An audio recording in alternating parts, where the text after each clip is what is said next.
হাঁটি হাঁটি পা পা করে ঘরের দরজায় যেন কড়া নাড়ছে শীত। আর এমন ঠান্ডা পরিবেশে স্যুপ খাওয়ার মজাটাই যেন আলাদা। বিসমিল্লাহির রহমানির রহিম।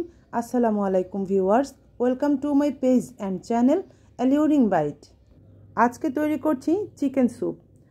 স্যুপ আসলে আমরা সবাই তৈরি করতে পারি, তবে আমি যেভাবে তৈরি করি এতে স্যুপের টেস্টটা অনেকটাই বেড়ে যায়। রেসিপিটি প্রথম থেকে শেষ পর্যন্ত দেখার জন্য অনুরোধ রইল।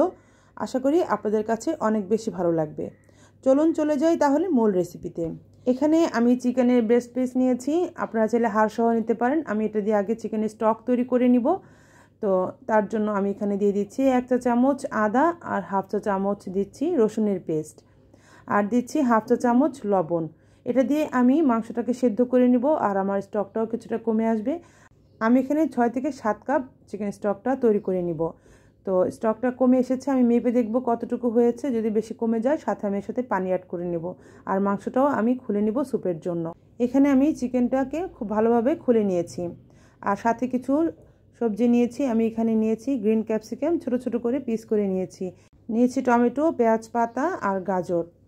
আর এখানে নিয়েছি আমি রসুন, আদা, কাঁচামরিচ, নিয়েছি 2টা ডিম, আর এখানে নিয়েছি আমি লেবুর রস, আর নিয়েছি আমি এখানে সুইট চিলি সস, আর নিয়েছি টমেটো সস। এবার চলে যাই চুলায়। একটা প্যানে আমি দিয়ে দিচ্ছি বাটার। এখানে 2 টেবিল চামচের মতো হবে বাটার। বাটারটাকে খুব ভালোভাবে একটু গলিয়ে নিচ্ছি। বাটার ছাড়া আপনারা সাদা তেলটাও এখানে ইউজ করতে পারেন, মানে সয়াবিন তেলটা। তবে বাটারের কারণে রেস্টুরেন্টের মতো একটা ফ্লেভার পাবেন। তো এবার এখানে আমি দিয়ে দিচ্ছি রসুন কুচি, দিয়ে দিচ্ছি আমি এখানে আদা কুচি। এখন খুব ভালোভাবে আদা রসুনটাকে বাটারের সাথে একটুখানি ভেজে নিব। চুলার ফ্লেমটা মিডিয়াম টু হাইয়ের দিকে রাখতে হবে। প্রথমে গাজরটা দিয়ে দিচ্ছি, কেননা গাজরটা কিন্তু একটু সেদ্ধ হতে সময় লাগে, তাই গাজরটাকে আমি প্রথমেই দিয়ে নিলাম।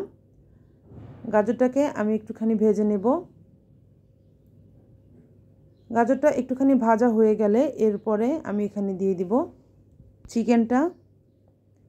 গাজরের সাথে চিকেনটাকেও একটুখানি ভেজে নিচ্ছি। একটুখানি ভেজে নেওয়ার পর এখানে আমি অ্যাড করে দিব এক এক করে অন্যান্য সবজিগুলো। দিয়ে দিচ্ছি আমি টমেটো আর পেঁয়াজ পাতা। এই পেঁয়াজ পাতাটা কিন্তু অবশ্যই দেওয়ার চেষ্টা করবেন, এতে কিন্তু ফ্লেভার এবং টেস্ট অনেকটাই বেড়ে যায়। ভেজে নিচ্ছি কিছুটা সময়। এর মধ্যে দিয়ে দিলাম কাঁচামরিচ। প্রতিটা সবজি 2 মিনিট করে ভেজে নিলেই চলবে, বেশিক্ষণ কিন্তু ভেজে নেওয়ার প্রয়োজন হয় না। এরপর এখানে দিয়ে দিচ্ছি সামান্য লবণ। লবণটা দেওয়ার সময় একটু সাবধানে দিতে হবে, যেহেতু আমি এখানে কিছু সস ইউজ করব। তাছাড়া স্টকের মধ্যে কিন্তু আমি কিছুটা লবণ ইউজ করেছিলাম, সেটা জেনে বুঝেই কিন্তু লবণটা দিতে হবে।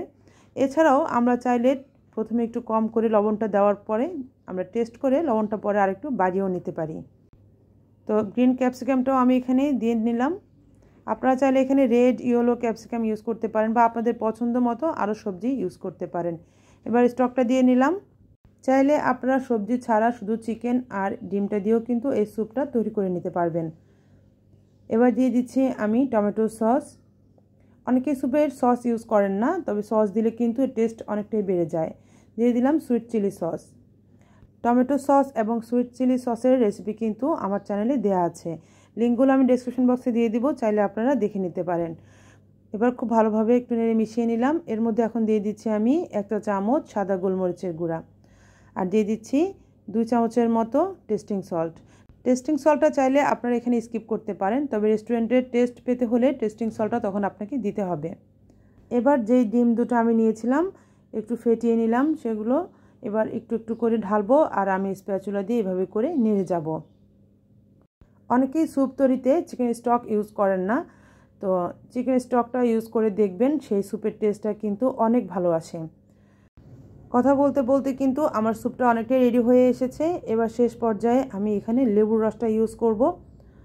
লেবুর রসটা ইউজ করার কারণে এই স্যুপের টেস্টটা আরও অনেকাংশেই বেড়ে যাবে। আর লেবুর রসটা আমি একটু শেষ পর্যায়ে ইউজ করছি। এখানে আমি 1 টেবিল চামচ লেবুর রস দিয়ে দিলাম। এভাবে করে আমার রেসিপিটা দেখে একবার হলেও এই চিকেন স্যুপটা তৈরি করে খেয়ে দেখবেন, মাশাআল্লাহ অসাধারণ আসে এর টেস্টটা। এবার আমি 3 টেবিল চামচ কর্নফ্লাওয়ার নিয়েছি 1/4 কাপ পানির সাথে গুলিয়ে নিলাম খুব ভালোভাবে।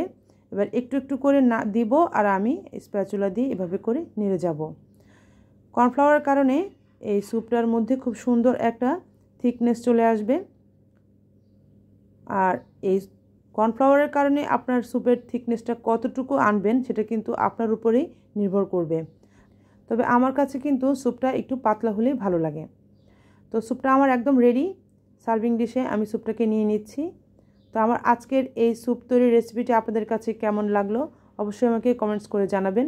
এখনও যারা লাইক দেননি অনুরোধ রইল একটা লাইক দিয়ে দিবেন।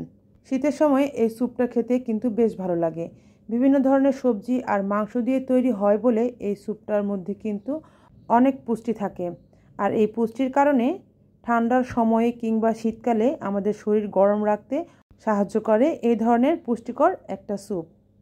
মজার এই স্যুপটা তৈরি করে নিজে খান এবং পরিবারের সবাইকে খাওয়ান, সবাই আপনার প্রশংসা করতে বাধ্য হবে। রেসিপিটি ফেসবুক পেজ থেকে দেখলে পেজটি ফলো দিয়ে রাখার অনুরোধ রইল। আর ইউটিউব চ্যানেল থেকে দেখলে চ্যানেলটি সাবস্ক্রাইব করে পাশে থাকা বেল আইকনের অল নোটিফিকেশন অন করে দিবেন। এতে আমি মজার মজার রেসিপি যখনই আপলোড দিব দ্রুত তা আপনারা পেয়ে যাবেন।